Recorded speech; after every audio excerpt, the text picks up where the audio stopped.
Para ser criativo, é preciso ser inteligente ou uma coisa não tem nada a ver com a outra?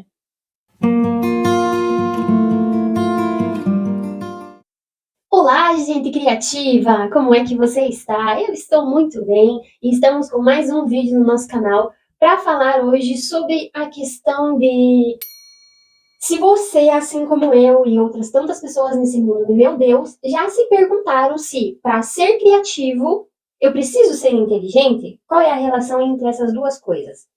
E em várias situações na minha vida, até o momento em que eu estou, em que eu às vezes ajudava alguém a fazer alguma coisa, ou eu produzia alguma coisa criativa, e as pessoas vinham e me falavam, nossa, como você é inteligente. E eu pensava, não, eu acho que eu sou criativa, não inteligente. E aí eu comecei a parar para pensar qual é a relação entre inteligência e criatividade. As duas coisas estão relacionadas? Como é que é, uma coisa e outra coisa. Ser inteligente é diferente de ser criativo. Mas sim, as duas coisas estão relacionadas. E enquanto eu estava lendo esse livro aqui do Somos Todos Criativos, o Ken Robinson ele vai trazer essa questão, ele vai falar sobre essa questão de do que se considera como inteligência, da onde é que veio essa ideia do que é ser inteligente, que eu acho que ainda está um pouco sedimentada na cabeça das pessoas, e de que forma isso está relacionado com a criatividade. Então, ele vai entender, vai trazer essa ideia de onde surgiu esse conceito do que é ser uma pessoa inteligente e por que que muitas pessoas acham que elas não são criativas por não serem inteligentes. Então, de acordo com o dicionário, inteligência é a faculdade de conhecer, compreender e aprender. E muitas pessoas, elas relacionam a inteligência somente àquela ideia do QI, do quociente de inteligência, que está muito relacionado àqueles testes que você faz para resolver algumas questões e ver se o teu QI está na média, ou está abaixo, ou está acima, e as pessoas julgam que inteligência é só o resultado daquele teste que é feito, que é só se você é bom em, por exemplo, em matemática, se você é bom em redação, se você tirou nota máxima no Enem. Então, as pessoas muitas vezes elas acabam tendo essa ideia de que o conceito de inteligência é só a inteligência acadêmica. A inteligência daquelas pessoas que vão fazer graduação, cursos e pesquisas e estão ali naquele estudo intenso, naquela produção intensa de conteúdo, de conhecimento. Quando, na verdade, existem outros tipos de inteligência.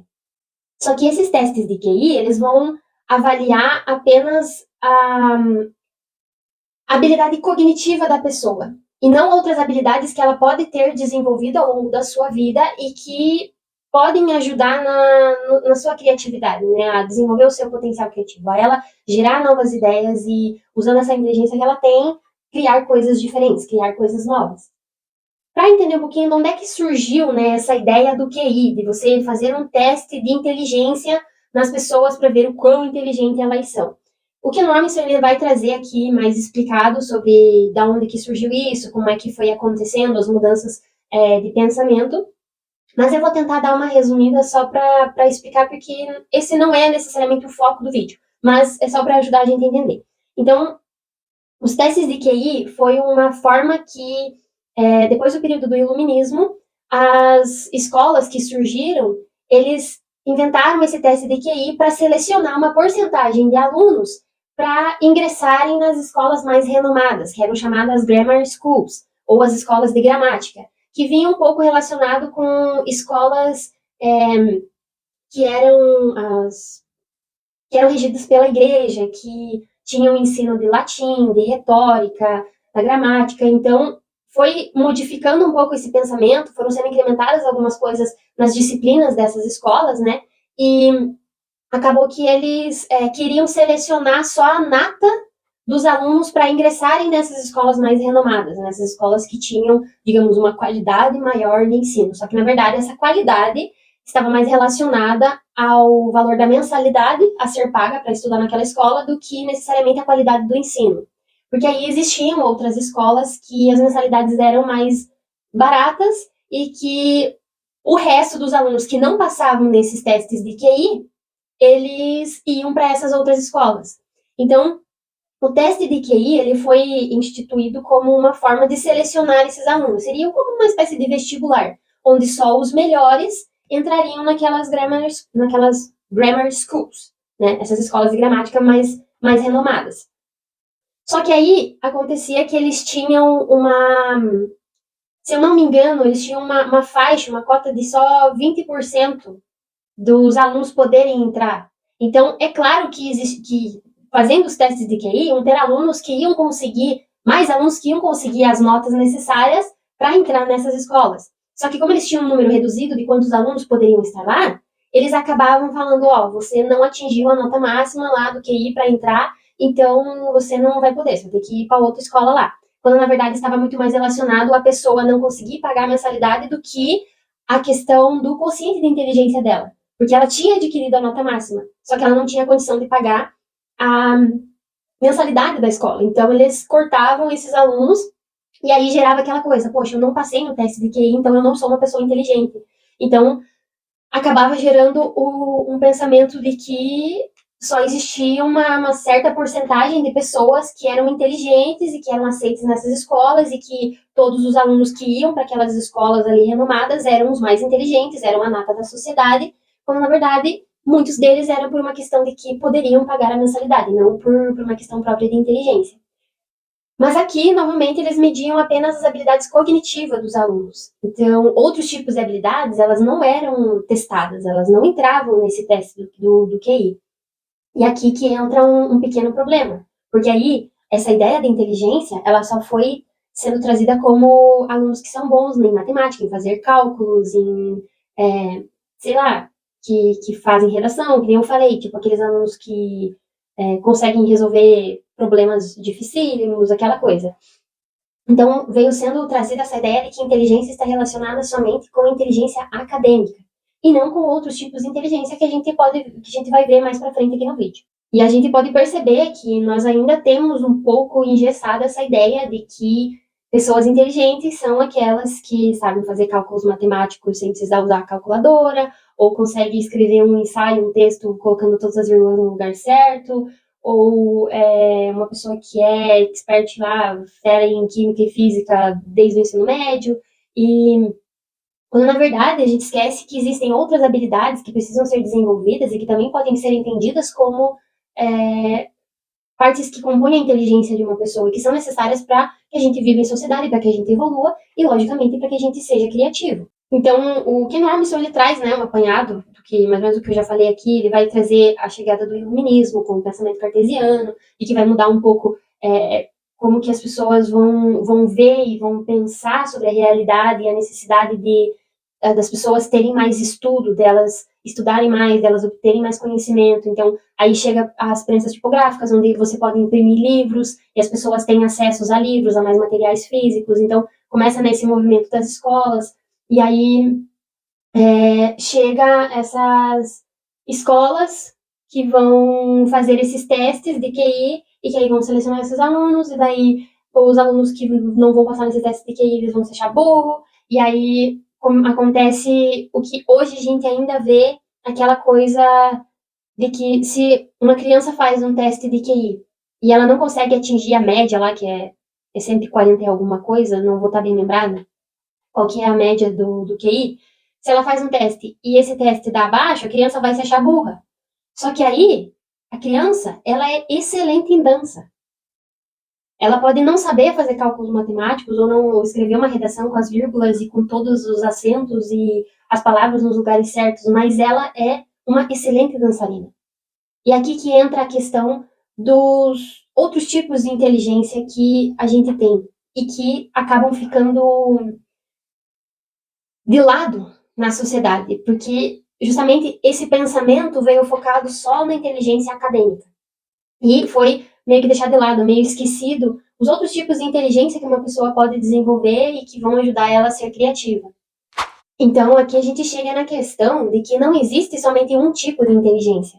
Aquela inteligência que é medida pelos testes de QI, que hoje ainda as pessoas fazem e se preocupam, e até tem o grupo lá dos que são os mais inteligentes, porque tem um QI altíssimo e tal, mas acabam esquecendo de que existem habilidades únicas que as pessoas desenvolvem e que está relacionado com a inclinação natural de cada um, que não podem ser medidos por testes e por coisas específicas, objetivas. Ele pode ser medido, de certa forma, pela observação.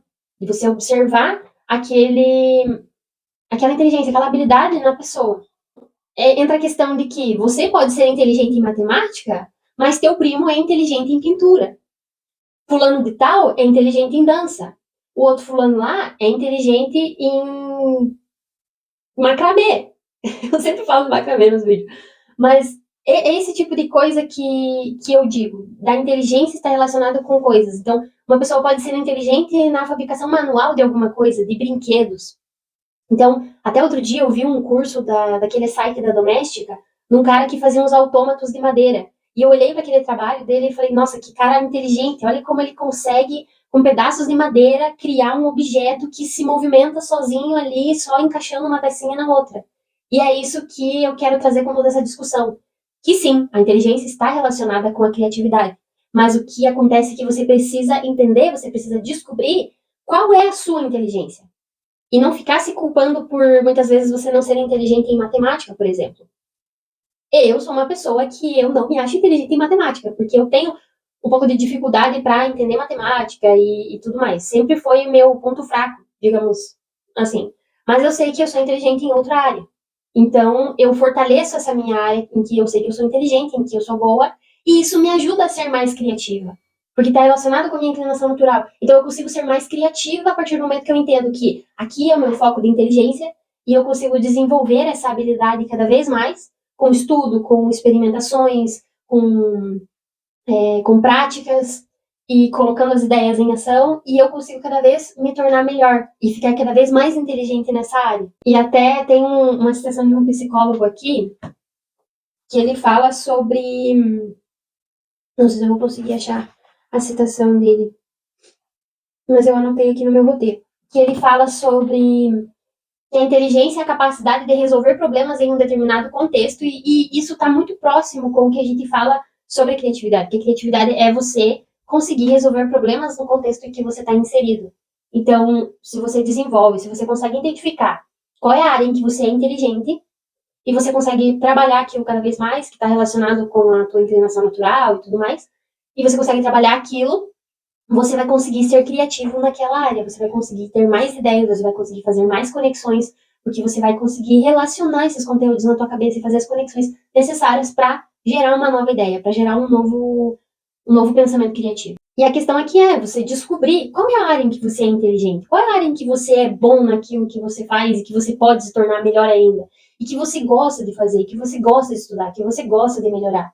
Porque muitas vezes você tenta forçar a ser inteligente numa área em que você não consegue, muitas vezes, entender, você não consegue assimilar os conteúdos, você precisa gastar muito mais energia para entender aquilo, talvez para cumprir uma exigência, uma expectativa de outra pessoa, e você está se frustrando naquele negócio, sendo que o teu chamado, o teu feijão com arroz, tua inclinação tá para o outro lado, e você nega aquilo para poder cumprir uma expectativa que você se colocou, que outra pessoa colocou em você, e aí você acaba se frustrando, você não consegue ser criativo, e você não consegue aprender as coisas que precisam ser aprendidas, e por aí vai. É uma bola de neve que vai se desembolando. Então, a inteligência, segundo o Ken Robinson nesse livro, ele fala que ela é multifacetada, elaborada, complexa e extremamente diversificada. Então ela não é uma coisa fixa, não é uma coisa engessada, não é se você sabe isso, você é inteligente, e se você não sabe, você é burro. Não é assim que funciona. É multifacetada, existem várias faces da inteligência. E cada pessoa tem uma inteligência única em alguma coisa, ela consegue ser boa em uma coisa específica. Então, a gente talvez tenha que começar a pensar isso dentro das escolas, de não querer, por exemplo, nivelar os alunos, nivelar as crianças e querer que todo mundo seja bom em matemática. Porque pode ser que a criança tire 2,5 em matemática, mas ela tire um 10 em português. E aí você começa a perceber que para que lado ela está pendendo mais. Para que lado ela tem essa inclinação em que ela consegue se desenvolver melhor e ela consegue produzir, ela consegue contribuir mais com a sociedade. Então, a inteligência e a criatividade, sim, elas estão relacionadas e uma não consegue viver sem a outra, porque você precisa saber, você é inteligente em qual área, para que você possa ser criativo naquilo que você faz, naquilo que você está desenvolvendo, possa gerar novas ideias, novos produtos, e não se prender a essa ideia engessada que a gente tem, né, relacionada com os testes de QI, de que você tem que ser inteligente, é só aquele que, sei lá, geralmente, né, aquele que é bom em matemática, aquele que trabalha na NASA, aquele que é o expert não sei naquilo lá, e começar a pensar de que existem outros tipos de inteligência que a gente tem que começar a parar e analisar, e se você analisa, se você vê em outra pessoa que ela tem uma inclinação para tal coisa, chegar e falar para a pessoa, viu, por que você não desenvolve mais isso? Você é tão bom nisso que você faz, por que você não começa a estudar mais, a ler mais sobre isso, desenvolver mais essa habilidade? É uma área que é tão natural para você, então foca mais nisso. Então, a gente pode trazer como resumo que inteligência não é só resolver problemas matemáticos, inteligência também é traduzir ideias, pensamentos em sons, em movimentos, em cores, em enredos, em matérias, toalhinhas de crochê, em macramê, em autômatos de madeira, em coisas que exprimam a sua criatividade, que coloque a sua essência no mundo, que você contribua de alguma forma com alguém, com a sociedade, com o contexto em que você está vivendo. Então, o que fica desse vídeo é que inteligência e criatividade andam de mãos dadas. E se você não se acha inteligente e, por consequência, não se acha criativo, talvez isso seja um problema decorrente de que você ainda não conseguiu identificar qual é a área em que você é inteligente. Qual é a área que a tua inclinação natural está pendendo. E aí seja necessário você parar um pouquinho e analisar aonde é que onde é que meu pensamento para e gosta de ficar, e que eu gosto de fazer, e que eu sou bom naquilo que eu faço, que eu posso ser melhor ainda, e que eu consigo dedicar um tempo para fazer aquela atividade sem que aquilo pese na minha agenda. E às vezes o mais interessante é que naquela área na qual você é inteligente e você consegue ser mais criativo e você tem essa tendência de gostar, né? Você pende para aquilo, é a área que você consegue entrar em flow. Aquele momento em que você já não percebe mais o tempo passar, você não sente fome, você não sente sede, não sente vontade de ir no banheiro, parece que o tempo ou passa muito devagar ou ele passa muito rápido porque você está imerso naquela bolha e você não vê nada mais ao seu redor, você só está focada naquilo e você se sente bem produzindo, você sente aquela coisa de que você está contribuindo, que você está fazendo uma coisa boa. Então, seriam esses sinais que indicam aonde que está o foco da sua inteligência, aonde está o foco da sua criatividade. E é necessário que você consiga identificar isso para, como eu disse, você poder contribuir com o mundo, poder contribuir com o contexto em que você vive, poder contribuir dentro da sua casa, com a sua família, porque criatividade não é só resolver problemas do mundo, pensar em ideias grandes, as ideias gigantes que vão salvar todo mundo. Não, o que a gente quer trazer aqui, que ideias criativas, são todas aquelas ideias que resolvem algum problema em qualquer nível que seja, de qualquer natureza que seja. Então, eu espero que você tenha conseguido compreender a minha linha de raciocínio nesse vídeo, que ele tenha te ajudado de alguma forma, se você talvez é o tipo de pessoa que, assim como eu fui por muito tempo, que não se achava inteligente, apesar das pessoas chegarem e falar, nossa, você é tão inteligente, você ter aquele pensamento, não, eu não sou inteligente. E às vezes achar que nem é criativo. Talvez seja só relacionado a você identificar o seu foco de inteligência, onde é que está a sua tendência para fazer aquilo, e cultivar. E trabalhar em cima, estudar, tentar entender os princípios básicos daquilo e ficar cada vez melhor para, como eu já falei, vou repetir, para contribuir com o mundo e tornar ele um lugar melhor, um lugar mais divertido, mais dinâmico e mais criativo. E eu quero pedir para você deixar aqui nos comentários se você já identificou o seu foco de inteligência, né? Qual que é o seu feijão com arroz, qual que é a área que você mais se identifica e que você sente que você contribui com o mundo realmente nessa área, de alguma forma, por mais pequena que seja essa contribuição. Ou se você ainda não identificou e está perdido e não sabe como fazer, comenta aqui embaixo, já aproveita, se você chegou até aqui, me ouviu até aqui nesse vídeo, se inscreve no nosso canal, curte esse vídeo. Também, se você quiser, conhece o nosso perfil do Instagram, que é o Fotossíntese do Saber. Lá também estamos todo dia compartilhando conteúdo sobre criatividade, relação com autoconhecimento, como a natureza ajuda nisso tudo, como ela tem um papel fundamental e importante, tanto para a criatividade, né, para o desenvolvimento da criatividade e para o nosso processo de autoconhecimento, que também influencia na criatividade. Então, por hoje é isso. Eu vou ficando por aqui e te vejo no próximo vídeo.